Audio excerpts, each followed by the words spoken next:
নমস্কার।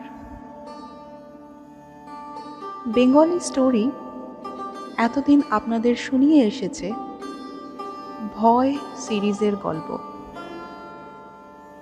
কিন্তু Bengali story বা বাংলা গল্প শুধুই তো ভৌতিক গল্প নয়। তাই চিরাচরিত ভৌতিক গল্পের গণ্ডি থেকে এক পা এগিয়ে বেঙ্গলি স্টোরি আজ আপনাদের কাছে পরিবেশন করছে একটি ভিন্ন স্বাদের গল্প। শুরু হচ্ছে আমাদের নতুন গল্পের সিরিজ রামধনু। আজকের গল্পটির নাম জোছনা করেছে আড়ি। লেখিকার নাম শ্রীমতী স্বপ্নালী বন্দ্যোপাধ্যায়। বেঙ্গলি স্টোরি এবং তার শ্রোতাদের এত সুন্দর একটি গল্প উপহার দেওয়ার জন্য শ্রীমতী স্বপ্নালী বন্দ্যোপাধ্যায়কে জানাই অসংখ্য ধন্যবাদ। গল্প পাঠে আমি পূজা, আবহ সঙ্গীত ও গল্পের পরিবেশনায় উষা। শুরু হচ্ছে জোছনা করেছে আড়ি।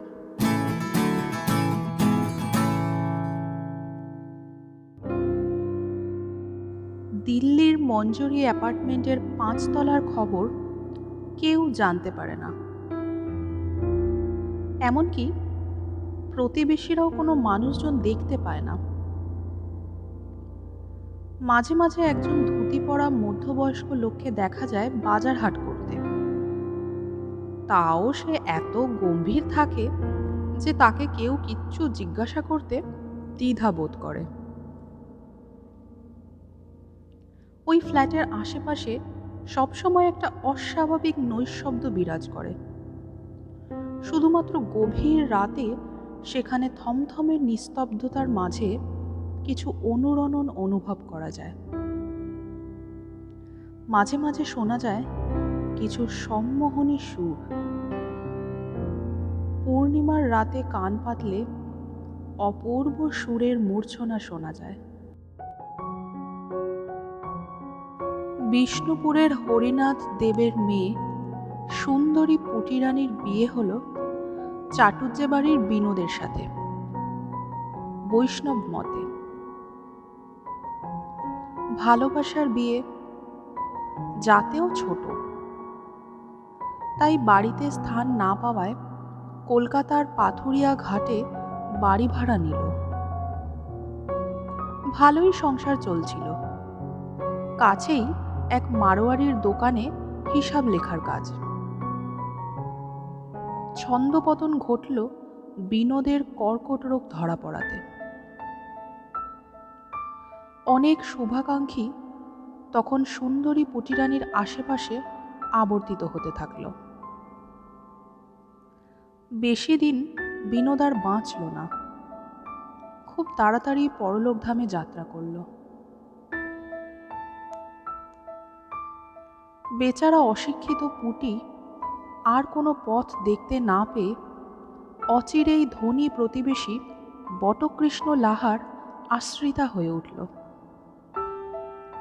লাহাবাবু মালোপাড়ায় পুটিরানীকে বাড়ি কিনে রাখলেন। বটকৃষ্ণের ঘরে তখন তিনটি বড় বড় ছেলে। বাবার রমরমা ব্যবসা। জমি সম্পত্তি থেকে বঞ্চিত হওয়ার ভয়ে ছেলেরা কিছুই বলতে পারল না। কিন্তু তাদের আক্রোশ থেকে গেল পুটিরানীর ওপর। লাহামশাই তখন বেশি বয়সে যুবতী রক্ষিতার প্রেমে হাবুডুবু খাচ্ছেন। পরপর 3টি সন্তান জন্মালো। কিন্তু পুটিরানীর ভাগ্য এবারেও বাদ সাধল। উচ্ছৃঙ্খল বটকৃষ্ণ লাহা বেশি দিন বাঁচল না। লাহাবাবুর ছেলেরা বাড়ি দখলের জন্য তখন হামলে পড়ল। কিন্তু ততদিনে পুটি রানী মানসিকভাবে অনেক শক্ত হয়ে গেছে। কিছুতেই সে বাড়ির দখল ছাড়েনি। এর 4 বছর পর পুটির আকস্মিক মৃত্যুতে জলে পড়ল তার তিনটি সন্তান, আর ঝাঁপিয়ে পড়ল বটকৃষ্ণের ছেলেরা। গৃহহীন হয়ে পুটি রানীর ছেলেমেয়েরা পথে বসল। পুটি রানীর পরপর 2টি সন্তান মেয়ে, আর সবচেয়ে ছোটটি ছেলে। কাছেই রূপগাছি পাড়া, সেখানকার নামজাদা বারাঙ্গনা গোলাপ সুন্দরী হাত বাড়িয়ে দিল সাহায্যের জন্য। বড়টির বয়স 11, পরেরটির 10, আর ছোট ছেলেটির বয়স 8। গোলাপ সুন্দরী তাদের পড়াশোনা বন্ধ করিয়ে 2টি মেয়েকে নৃত্য গীতে তালিম দিতে থাকলো, আর তার সাথে নানা রকম ছলা কলাও শেখাতে শুরু করলো, কি করে গ্রাহককে আকর্ষিত করা যায়। 2 বোন চারুবালা আর রানীবালা তালিমের সাথে বড় হতে লাগলো। চারুবালার মুখের এবং দৈহিক গঠন তাকিয়ে থাকার মতো, কণ্ঠ বড়ই সুরেলা, আর তালজ্ঞান ছিল অসাধারণ। সে মহল্লায় সবাইকে ছাড়িয়ে গেল। একদিন সময় আসলো সবার সামনে মুজরো পেশ করার। গোলাপ সুন্দরী নিয়তা পাঠালো শহরের সকল ধনী বাবুদের কাছে। সবথেকে বেশি যে দাম দেবে সেই নথ ভাঙা নেওয়ার অধিকার পাবে। বাবু মহলে হুড়োহুড়ি পড়ে গেল। চারুবালার সবে মাত্র 13 কি 14 বয়স। বড় হয়েছে রূপগাছির বারাঙ্গনা পরিবেশে, তাই সে অনেক বেশি বোঝে। সন্ধে হলেই ঘুঙুরের আওয়াজ আর মাতালের জড়ানো কণ্ঠের লালসা মাখানো ক্যাবাত পরিবেশকে পঙ্কিল করে তুলত। চারুবালাকে সবসময় সুরের দুনিয়া টানত। সুরকে সে করে নিয়েছিল সঙ্গী।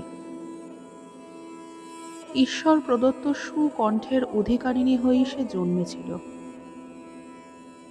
শ্রোতারা মুগ্ধ হয়ে তার গান শুনত।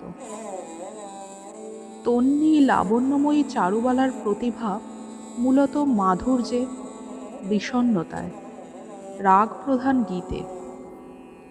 তার কণ্ঠ বড়ই মায়াবী। এক সন্ধ্যায় গোলাপের মহলে মেহফিল বসেছে। নাচঘরের ছাদ থেকে ঝুলছে ঝাড়লণ্ঠন, তার ভিতরে জ্বলতে থাকা মোমের স্নিগ্ধ আলো।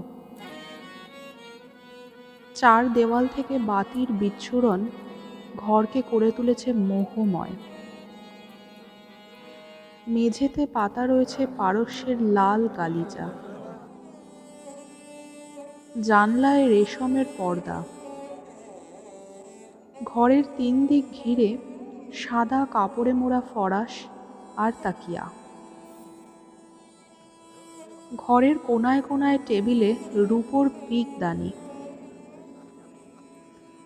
একদিকে বাজনাদাররা বসে হারমোনিয়াম সারেঙ্গিতে সুর তুলতে শুরু করলো।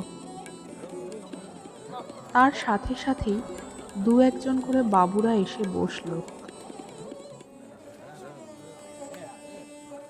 চারুবালা মৃদু পায়ে নাচঘরে এসে ঢুকলো।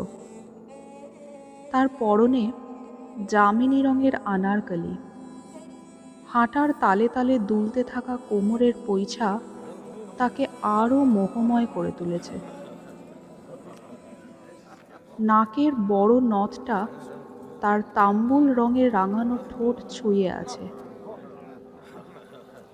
সোনালি ওড়নার ফাঁকে টানা চোখের ঘন কাজলের তির্যক দৃষ্টি, যার কিনা এক কটাক্ষ বাণী সবাই ঘায়েল হয়। পায়ে ঘুঙুরের ছমছম আওয়াজে সবাই টান টান হয়ে বসল।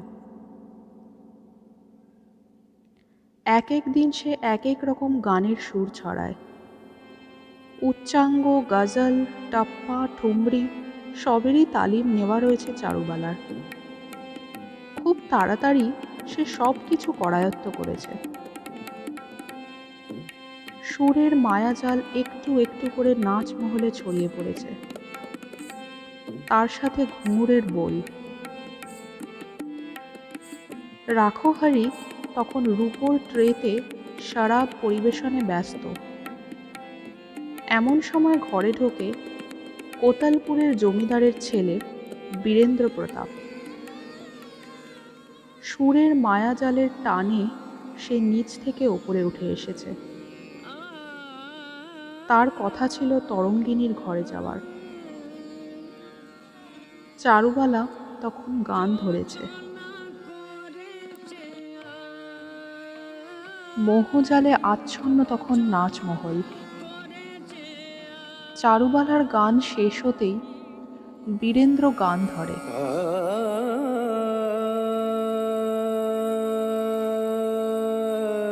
চারুবালা অবাক বিস্ময়ে বীরেন্দ্রর গান শুনছে। সবাই তখন সুরের মূর্ছনায় অভিভূত। একের পর এক গান চলতে থাকে। রাত ভোর হয়ে যায়। এরপর থেকে মাঝে মাঝেই বীরেন্দ্র আসে চারুবালার কাছে। বীরেন্দ্র আসলে চারুবালারও ভালোই লাগে। দুজনেই গান পাগল। আসলে একটার পর একটা গান চলতে থাকে, কখনো বা নাচ। কি করে রাত ভোর হয়ে যায় বুঝতেই পারে না। বীরেন্দ্র একদিন দানিবাবুকে নিয়ে আসলো। দানিবাবুর বড় নাটকের দল। চারুবালার গান শুনে তিনি মোহিত। তখনই প্রস্তাব দিলেন নাটকে অভিনয় করার জন্য। চারুবালা প্রথমটা একটু লজ্জা পাচ্ছিল। শেষে দানিবাবু আর বীরেন্দ্রর জোড়াজুড়িতে রাজি হয়ে যায়। শ্রী রাধা গীতিনাট্যে চারুবালাকে রাধার চরিত্র দেওয়া হলো। শ্রীরাধার অভিমানের ফলে শ্রীকৃষ্ণের কুঞ্জত্যাগ। রাধার প্রাণ হলো গান। দর্শক শ্রোতারা অভিনয় গানে মন্ত্রমুগ্ধ হল। চারুবালাকে আর পেছনে ফিরে দেখতে হয়নি। একের পর এক থিয়েটারে সে অভিনয় করতে লাগলো। পৌরাণিক কাহিনী, ঋষ্যশৃঙ্গ, লেলা, মজনু, কালা পাহাড়, আরও অনেক কিছু। সুন্দরী তন্বী নায়িকার অনেক স্তাবকও জুটল। ইতিমধ্যে বীরেন্দ্র ও চারুবালা অনেক ঘনিষ্ঠ সময়ও কাটাতে শুরু করেছে। শেষে চারুবালাকে স্ত্রীর মর্যাদা দিতে বীরেন্দ্রকে তার স্ত্রী, পরিবার, আত্মীয়দের সাথে অনেক যুদ্ধ করতে হলো। অবশেষে বীরেন্দ্রই জয়ী হয়। ততদিনে চারুবালা মা হতে চলেছে। গোলাপ সুন্দরীর কাছ থেকে অনেকদিন আগেই চলে এসেছিল জোড়াসাঁকো এলাকায় বাড়ি কিনে। সাথে ছোট বোন রানীবালাকেও নিয়ে আসে। ভাই ততদিনে মোহিনী সার্কাসে যোগ দিয়েছে। সার্কাসের দলের সাথেই থাকে। যথাসময়ে চারুবালা একটি ফুটফুটে কন্যা সন্তানের জন্ম দিল। কিছুদিন নাটক বন্ধ রইল। কিন্তু বীরেন্দ্র মঞ্চে গান গাইতে গেলে চারুবালাকেও নিয়ে যেত সাথে গান গাইবার জন্য। বহু উচ্চাঙ্গ সঙ্গীত গাইত তারা। মঞ্চ থেকে গান গেয়ে চারুবালা দর্শকদের মুগ্ধ করতে লাগলো। কিছুদিন পর দেখা গেল দর্শকদের গানের চাহিদা বীরেন্দ্রর থেকে চারুবালার প্রতি বেশি বাড়তে লাগলো। হাততালিতে প্রেক্ষাগৃহ পূর্ণ হয়ে যেত। প্রতিটি অনুষ্ঠানের পর চারুবালাকে ঘিরে ধরত উচ্ছ্বসিত শ্রোতারা। কিন্তু বীরেন্দ্রর সেটা মেনে নিতে বেশ অসুবিধা হওয়া শুরু হলো।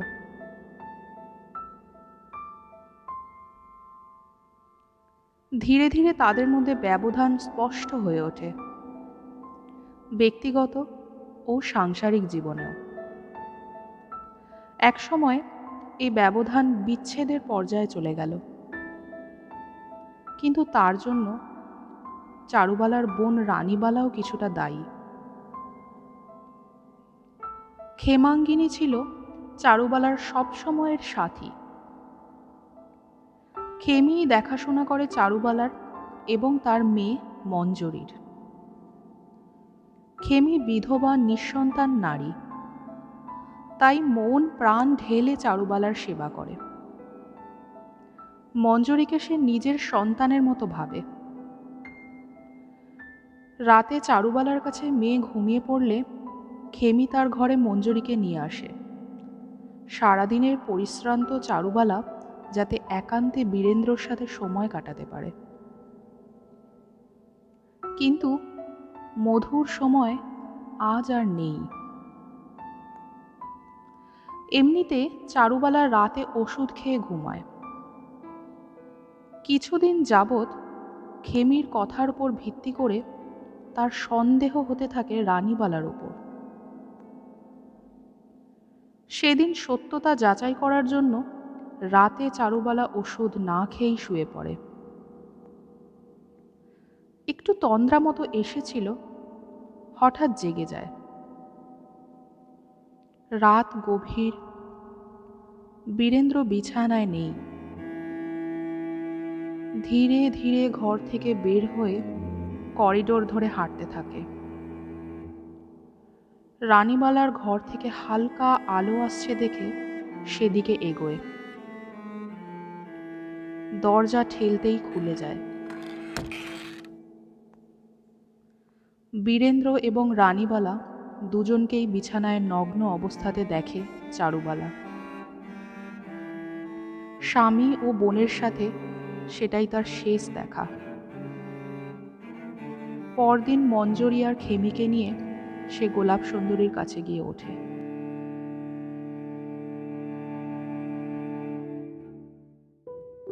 গোলাপ সুন্দরী সব শুনে বলে, চারু, তুই তো ভুল করেছিস। ঘি আর আগুন পাশাপাশি রেখেছিলিস, এ তো ঘটতেই পারে।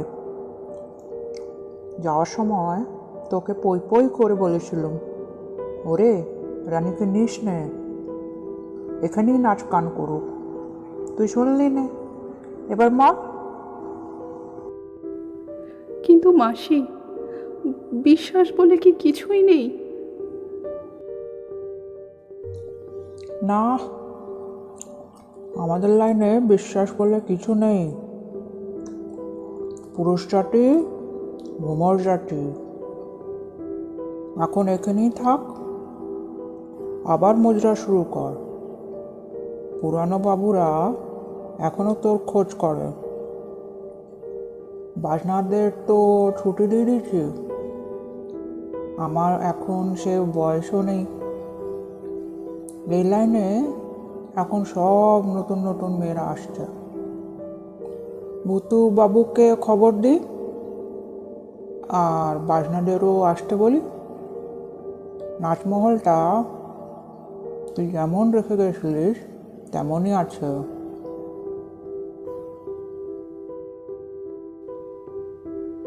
দাঁড়াও মাসি, এখনই নয়। আমি তো থিয়েটারও করি আর মঞ্চেও গান গাই, আর এখন যা পয়সা আছে আমাদের চলে যাবে। বলি চারু, তুই হাসালি। তুই কি ভাবছিস মঞ্চে আর কি তোকে গাইতে দেবে বীরেন্দ্র? পুরুষ জাতিকে তুই চিনিস নি তাহলে। আর থিয়েটারে টিকবি কি করে? বাবু তোকে ধরতেই হবে, নাহলে তোকে ছিঁড়ে খাবে। বীরেন্দ্র ছিল তাই এতদিন বেঁচে গেছিস। চারু সব জায়গায় যোগাযোগ করে দেখল, গোলাপ সুন্দরীর কথাই ঠিক। দিন যায়, এইভাবে তো আর বসে থাকা যায় না। মঞ্জুরিকে মানুষ করাও কঠিন হয়ে পড়বে। খেমিও আছে, আর নিজেরই বা চলবে কেমন করে? বসে থাকলে রাজার ধনও একদিন শেষ হয়ে যায়। কিছুদিন দেখার পর ঠিক করলো আগের মতো বাড়িতেই মুজরো বসাবে। ভূতুবাবুকে খবর দেওয়া হলো। গোলাপ সুন্দরী এখন আর দৌড়ঝাঁপ করতে পারে না, তার বয়স হয়েছে। চারুবালা নাচঘর পরিষ্কার করালো। শুরু হলো আবার আরেক জীবন। সমাজদার লোকেরা আসে, ভালো মন্দ সব রকম লোকেরাই আসতে শুরু করলো। থিয়েটারে অভিনয় করার প্রস্তাবও আসলো, কিন্তু প্রধান চরিত্রে নয়, পার্শ্ব চরিত্রে। তখন প্রধান চরিত্র দখল করে নিয়েছে তার বোন রানীবালা। তাই চারুবালা আর অধিক মারালো না, সে গানেই ডুবে গেল।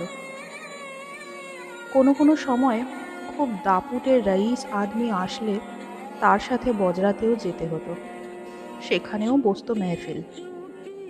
চারুবালা খুব দরদ দিয়ে গান গাইত। সমাজদার লোকেরা ক্যা বাত করে উঠত। বজরা থেকে শেষ রাতে ফিরে সোজা গঙ্গায় নামতো চারুবালা। যখন জলের ওপর লাল সিঁদুরের টিপের মতো সূর্যদেব উঁকি মারত, তখন কোমর জলে দাঁড়িয়ে চারুবালার কণ্ঠে ধ্বনিত হতো,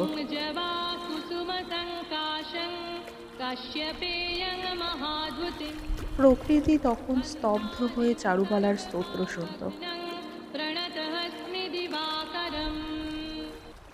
দিন চলে যাচ্ছিল এভাবেই, কিন্তু মঞ্জরীকে এই মহল থেকে দূরে সরিয়ে ফেলার সিদ্ধান্ত নিতে হলো। এক দুপুরে চারুবালা ঘুম থেকে উঠে মঞ্জরীকে দেখতে পায় না। খেমিও ঘুমোচ্ছিল। তাড়াতাড়ি উঠে সবাই খোঁজ করতে লাগলো।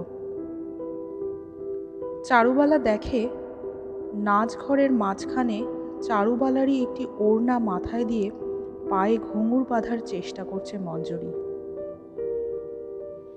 দেখে চারুবালা স্তব্ধ হয়ে যায়। তারপরেই ঠিক করে মঞ্জরীকে এখান থেকে সরিয়ে ফেলতে হবে। ও চায় না মঞ্জরীও এই জীবনযাপন করুক। কোনো সম্মান নেই, কোনো ভালোবাসা নেই, নরকের জীবন, বিশ্বাস বলে কিচ্ছু নেই। তাই ভবানীপুরে বাড়ি ভাড়া করে খেমি আর মঞ্জরীকে রাখলো চারুবালা। মাঝে মাঝে চারুবালা দেখা করতে যায়। মঞ্জরী প্রথম থেকেই খেমিকে মা বলতো, আর চারুবালাকে বলতো আম্মি। তাই খেমিকে মা বোঝাতে বেশি অসুবিধা হয়নি চারুবালার।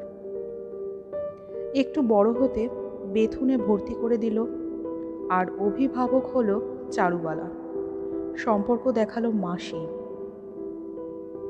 ছুটি ছাটায় মঞ্জরী বাড়ি আসে। আম্মি চারুবালা তখন মেয়ে নিয়েই থাকে। ধীরে ধীরে মেয়ে বড় হতে থাকলো। খেমিকে মা বলেই জানে। চারুবালা এখন আর মুজরো করে না। গোলাপ সুন্দরী মারা গেছে কয়েক বছর হলো। শেষের দিকে খুবই শারীরিক কষ্ট পেয়েছে। চারুবালা বাড়ি বিক্রি করে চন্দননগরে গঙ্গার ধারে বাড়ি কিনে চলে আসে, খেমির থেকে আরও দূরে। ভূতুবাবু সাথে থাকে, সব কিছুই দেখাশোনা করে। ভোর হলেই চারুবালা গঙ্গায় নামে। গঙ্গা থেকে এসে ঘরে খিল দেয়। 3 ঘন্টা লেগে যায় তার পুজো সারতে। তারপর কিছু মুখে দেয়। খেমির খোঁজ খবরও নেয়। মঞ্জরী চন্দননগরে আসার সময় পায় না। সে এখন ডাক্তার হয়ে গেছে। দিনে কত রোগী দেখতে হয় মঞ্জরীকে। তার সময় কোথায়? তাও খেমি মারা যাওয়ার পর এখানে আসলেই সারা দিন হইচই করে কাটায়। মাসি চারুবালার কোলে মাথা দিয়ে শোয়, আর চারুবালা দুরু দুরু বুকে মঞ্জরীকে জড়িয়ে ধরে। অজান্তেই তার চোখ দিয়ে জল পড়ে। আম্মি, তুমি কাঁদছো কেন? এই তো সেদিন জন্মালি, এর মধ্যেই এত বড় হয়ে গেলি যে আমার হাতের বেড়ে আর আসিসই না। কি যে বলো, কত বছর তো হয়ে গেল। বুঝতে পেরেছি, আমি লন্ডন চলে যাব তাই তুমি কাঁদছো, তাই না? বলো। না রে পাগলি, তুই বিদেশ যাবি, ডিগ্রি আনবি, এ তো আনন্দের কথা। আমি কাঁদবো কেন? হ্যাঁ, মাত্র তো 2 বছর, দেখতে দেখতে কেটে যাবে। দাঁড়াও, তোমায় একটা জিনিস দেখাই। মঞ্জরি মোবাইল খুলে একটি ছবি বের করে চারুবালাকে দেখায়। আম্মি, ওর নাম হরিন্দর। আমরা একই সাথে মেডিকেল কলেজে পড়াশোনা করেছি। ভালোবাসে তোকে? বিয়ে করবি? এখনো ভাবিনি, আমরা ভালো বন্ধু। তোর বিদ্যে বুদ্ধি আছে, তাই ভেবেচিন্তে এগোস। আজ থেকে যা আমার কাছে, 2 দিন পরে তো এত দূর চলে যাবি। আবার কবে আসবি? কখন ফ্লাইট? পরশু, প্রায় মাঝরাতে।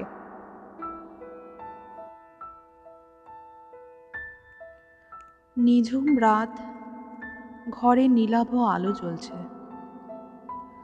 আজ আর মঞ্জরি পাশের ঘরে ঘুমোয়নি, বায়না ধরেছে চারুবালার সাথেই ঘুমোবে। মঞ্জরির চারুবালার গায়ের গন্ধ ভীষণ ভালো লাগে। চুলের জবা কুসুম তেলের গন্ধ আর বেনারসের জর্দার গন্ধ মিশে মাতাল করা এক সুবাস ছড়ায়। আম্মির গাটা কি ঠান্ডা, জড়িয়ে ধরলে খুব শান্তি লাগে। বিশাল পালঙ্ক জুড়ে শ্বেত শুভ্র বিছানা পাতা, মাঝে কোলবালিশ, একদিকে চারুবালা, আরেকদিকে মঞ্জরি শুয়ে আছে। শেষ রাতে ঘুম ভেঙে যায় চারুবালার। সে দেখে মঞ্জরি কোলবালিশ সরিয়ে চারুবালার বুকে মাথা গুজে শুয়ে আছে। মনে হচ্ছে যেন ছোট্ট মঞ্জরি ঘুমোচ্ছে। চারুবালা মঞ্জরিকে জড়িয়ে ধরে, তারপর ধীরে ধীরে সে উঠে পড়ে। ভোর হয়ে গেছে, সূর্যি ঠাকুর এখনই উঠে পড়বে।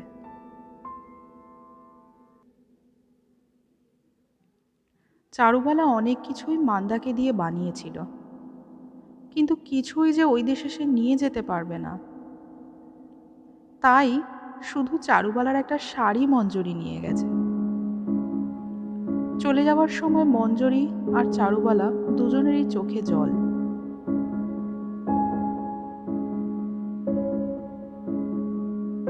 মঞ্জরি চলে গেছে আজ 2 দিন হয়ে গেছে, এখনো কোনো ফোন আসেনি। চারুবালা একটু উতলা হয়ে ওঠে, মনটা তার ভালো লাগছে না। এরকম তো কখনো হয় না। মেয়েটা একা দেশের বাইরে গেছে বলে কি? সন্ধ্যের পর ভাবলো রেয়াজ করতে বসলে হয়তো মনটা ভালো হবে। তানপুরাটা টেনে নিতে গিয়ে দেখে বাক্সের ওপর একটা খাম। নিশ্চয়ই মঞ্জরি কোনো দরকারি কাগজ ফেলে গেছে। চারুবালা ভাবনায় পড়ে গেল, ওকে জানাবারও কোনো উপায় নেই। ভোর রাতে ফোন আসলো মঞ্জরির। আম্মি, ভালো আছো?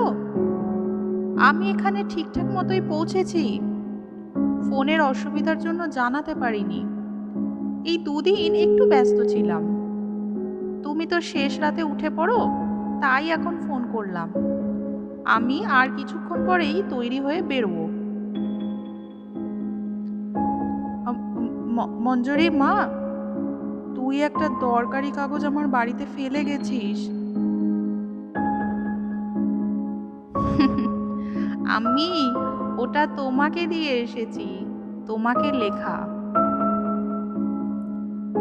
আমাকে লিখেছিস চিঠি? আচ্ছা, পড়বো। শরীরের যত্ন নিস, সাবধানে থাকবি কিন্তু, আর মাঝে মাঝে আমায় ফোন করিস। আমায় তোর নাম্বারটা দিস, আমিও মাঝে মাঝে তোর খবর নেব, কেমন? আচ্ছা আম্মি, তুমি ভালো থেকো। চারুবালা খামটা নিয়ে এসে বিছানায় বসে। চিঠিটা খোলে অতি যত্ন সহকারে। শ্রী চরণেষু মা। তুমি নিশ্চয়ই অবাক হয়ে যাচ্ছ মা। সম্বোধনে ছোটবেলা থেকেই আমি তোমাকে আম্মি বলে ডেকেছি, কিন্তু সেও তো মাই। কিন্তু পেয়েছি তোমার সব সময় মাসি রূপে। মা গো, তুমি জীবনে এত মানসিক কষ্ট নিয়ে থেকেছ। খেমি মা মারা যাওয়ার আগে মৃত্যুশয্যায় আমার সত্যিটা বলে গেছে, কিন্তু তোমার কাছে প্রতিজ্ঞা করেছিল সত্যি আমাকে কোনোদিন জানাবে না। আর সেই প্রতিজ্ঞা খেমি মা আমাকেও করিয়েছিল, কিন্তু আমি পারলাম না প্রতিজ্ঞা রাখতে। যাওয়ার আগে তাই তোমাকে চিঠি লিখে গেলাম। তাই তো সেদিন যাওয়ার আগে তোমার সাথে শুয়েছিলাম, তোমার বুকে মাথা রেখে। তুমি আমাকে দু হাতে বুকের সাথে জড়িয়ে ধরেছিলে। আমি তোমায় মনে মনে মা মা বলে ডেকেছি, তুমি শুনতে পাওনি। তুমি কোতলপুরের জমিদার বীরেন্দ্র প্রতাপ রায়ের স্ত্রী, আমি তার কন্যা। কিন্তু ভালোবাসায় বৈধ অবৈধ বলে তো কিছু থাকে না, সে তো থাকে খাতায় কলমে। নিজেকে এভাবে সারা জীবন ছোট করে রেখেছ মা। আমাকে সুস্থ জীবন দেবে বলে সারা জীবন আমার থেকে তুমি আড়ালে থেকেছ। মা, তোমার ভেতরে তো সরস্বতীর বাস। তুমি যখন এই চিঠি পড়বে, আমি তখন তোমার থেকে অনেক দূরে। এই কথাগুলো আমি তোমার সামনাসামনি বললে খুব দুর্বল হয়ে পড়তাম। এই ডিগ্রিটার জন্য আমাকে তো যেতেই হবে। তোমাকে হরিন্দারের ফটো দেখিয়েছি, ওরা পাঞ্জাবি। ও খুব ভালো ছেলে। ওর বাবার প্রমোটিংয়ের বড় ব্যবসা। আমি ওদের কাছে কিচ্ছু লুকোইনি, ওরা সব জেনেই আমাকে গ্রহণ করেছে। হ্যাঁ, তুমি ঠিকই ধরেছ, ফিরে এসে আমি ওকেই বিয়ে করব। দিল্লিতে যমুনার ওপারে ওরা আকাশচুম্বী টাওয়ার বানিয়েছে, আর নাম দিয়েছে মঞ্জুরি। ওখানেই 5 তলায় আমি তোমার জন্য একটা ফ্ল্যাট কিনেছি মা, নাম দিয়েছি চারু মঞ্জুরি। আমি 2 বছর পরেই ফিরে আসছি। আমার অনুরোধ মা, এতদিন তুমি তো তোমার মতোই থাকলে, এবার না হয় দিল্লিতে এসে মঞ্জুরিতেই বাস করো। কিছুদিন পর হরিন্দার এসে তোমাকে আর ভুতু মামাকে মঞ্জুরিতে নিয়ে যাবে। সব গোছগাছ করে ফেলো, দেখতে দেখতে 2 বছর কেটে যাবে। তুমি গান ছেড়ো না, রেয়াজ করো। সে তো তোমার আর এক সন্তান, তাকেও পালন করো। তোমার গান কত লোকে শুনলো। মা, আমার তো সারা জীবন শোনা হলো না, আমি এসে শুনবো। ইতি মঞ্জুরি। সারা আকাশ তখন সূর্যি ঠাকুরের আগমনে লাল হয়ে উঠেছে।